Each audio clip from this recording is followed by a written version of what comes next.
lycée a effectivement une voie professionnelle dans laquelle nous formons principalement métiers du bois.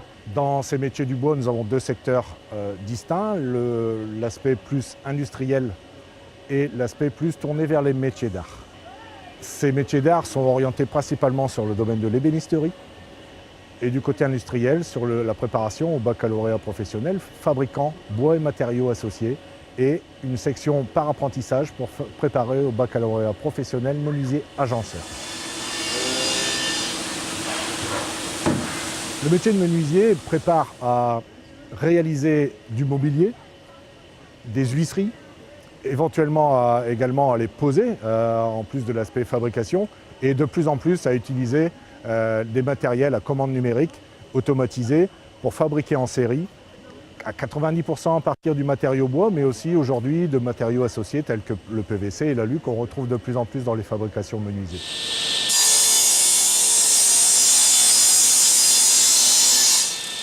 Pour la formation menuiserie, les jeunes peuvent accéder à partir de la 3e de collège pour préparer un baccalauréat professionnel en 3 ans. Au lycée Charlotte-Perriand, nous avons mis en place une spécificité où l'année de seconde, nous formons un tronc commun à l'ensemble des métiers du bois. Et ensuite, ils peuvent se spécialiser pour l'année de première et terminer leur cursus vers l'année de terminale. D'une part, vers le bac pro menuisier fabricant ou par le statut d'apprenti au bac pro menuisier agenceur. C'est répondre au projet de l'élève dans la composante menuiserie. Le lycée Charlotte-Perriand propose à des jeunes qui auraient suivi un cursus long de préparer des CAP au métier d'art, le CAP ébéniste et le CAP sculpteur ornemaniste en 1 an, puisque ce sont des élèves ou des jeunes qui ont déjà obtenu des diplômes de l'enseignement supérieur ou baccalauréat général ou technologique, qui pourraient avoir l'envie de toucher la matière, de revenir à des formations plus concrètes. Donc nous leur donnons la possibilité de le préparer, ce CAP, en 1 an uniquement avec des matières d'enseignement professionnel. Donc ils passent beaucoup de temps dans l'atelier et ils vont également en stage en entreprise. Et au bout d'1 an, ils ont acquis une compétence professionnelle dans l'ébénisterie et ou, puisqu'ils peuvent à la fois allier les deux, dans la sculpture d'ornementation.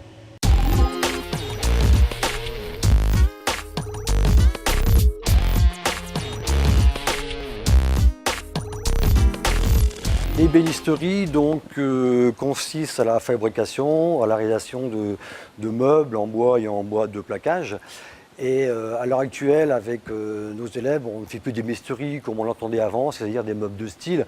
Maintenant, la clientèle s'avance plutôt sur du meuble contemporain et design, mais ça n'empêche pas qu'on garde les mêmes technicités, mais en fabriquant des meubles contemporains et design. Et c'est ce que veut la clientèle à l'heure actuelle. Le CAP en 1 an donc, sont des élèves, des jeunes, qui viennent d'un cursus un peu différent, c'est-à-dire qu'ils ont un bac pro, ils ont un bac général, même voire une licence. Et bon, ils s'intéressent au métier d'art, donc ils viennent faire un CAP en 1 an. Donc comme ces élèves, ces jeunes sont déjà diplômés, ils ne repassent plus l'enseignement général. On les dirige surtout vers l'enseignement professionnel. Donc atelier, dessin de construction, études des styles et dessin d'art. Alors en fait avant moi j'ai fait un BTS design de produits. J'ai fait Erasmus en Finlande où là-bas le bois il travaille énormément cette matière et en fait ça m'a donné envie d'apprendre, d'aller plus dans la pratique parce que mon BTS c'était plus de la théorie et de la conception mais pas vraiment de réalisation. C'est pour ça que je me suis dit qu'un CAP en 1 an ça allait m'apporter plus le côté justement pratique. Alors ici on apprend toutes les techniques traditionnelles d'ébénisterie donc on a commencé par le traçage, parce que c'est quand même assez important d'avoir un tracé assez précis, surtout en ébénisterie. Après, on apprend vraiment la base. On apprend à scier droit, les assemblages, et aussi on apprend à utiliser les machines. Donc tout ce qui est scie, circulaire, toupie, enfin vraiment toutes les machines qu'il y a au parc machine. Là c'est notre examen. On fait un tiroir qui va entrer dans un petit caisson là-bas. Donc en fait l'examen c'est faire l'assemblage traditionnel à queue d'aronde. Ça s'emboîte en 2 biais en fait. Donc c'est assez difficile, il faut être assez précis. Donc, et on a un temps donné donc c'est pour ça qu'on est un peu tous Il faut aimer tout ce qui est manuel, hein, parce qu'ici on fait que ça de toute façon. Il faut être patient. Il ne faut pas vouloir tout de suite, parce que le bois c'est quand même une matière assez difficile à travailler. Donc même si on est quelqu'un de précis, c'est de l'entraînement et c'est pas toujours évident. Donc il faut de la patience, je dirais quand même, et être précis. De la patience et de la précision. On ne vient pas ici par hasard. Ces jeunes qui viennent là, c'est qu'ils sont motivés parce qu'après un bac professionnel, un bac général ou une licence, on ne vient pas là par défaut, c'est qu'ils sont motivés pour faire un métier artistique. On les incite à continuer en BMA pour qu'ils voient bien sûr fortement d'autres choses, d'autres matériaux. Et ensuite, ça va leur permettre de travailler en collaboration avec des architectes d'intérieur pour du mobilier, et voire aussi pour de l'agencement.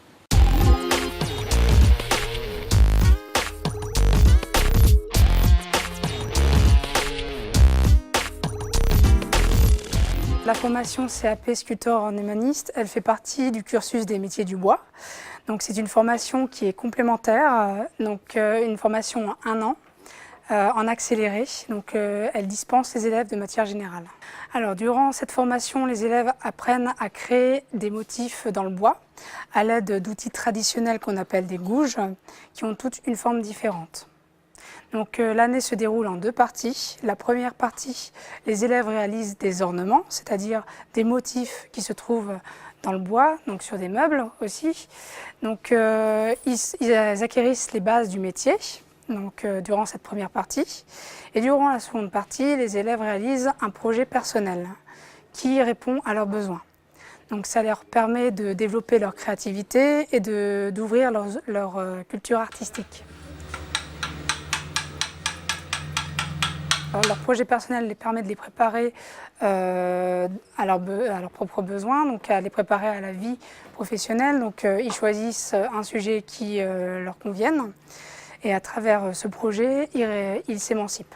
Donc la formation, elle propose différents travaux préparatoires qui sont nécessaires, qui sont à la base du métier. Donc par exemple une bonne maîtrise du dessin. Donc avant de tailler dans le bois, les élèves apprennent à dessiner l'ornement.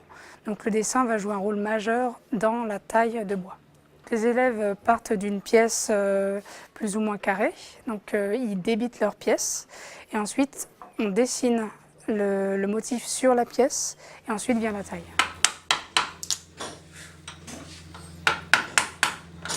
La formation, c'est surtout une plus-value professionnelle, ça leur apporte un plus dans leur cursus, dans leur CV, pour favoriser l'insertion dans le monde du travail.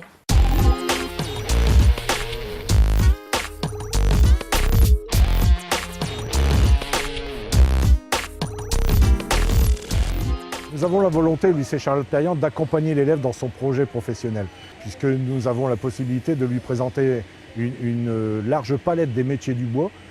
Si l'élève a l'impression de s'être trompé en choisissant le métier de menuisier et qu'il trouve un intérêt plus important dans les métiers d'art, eh bien, on lui permet au bout de son cycle de 3 ans de revenir vers le CAP ébéniste ou inversement, dès qu'il se rend compte en seconde qu'il aurait préféré prendre la filière ébénisterie, eh bien, en interne, on va l'aider à parfaire son projet et rebasculer vers un CAP ébéniste.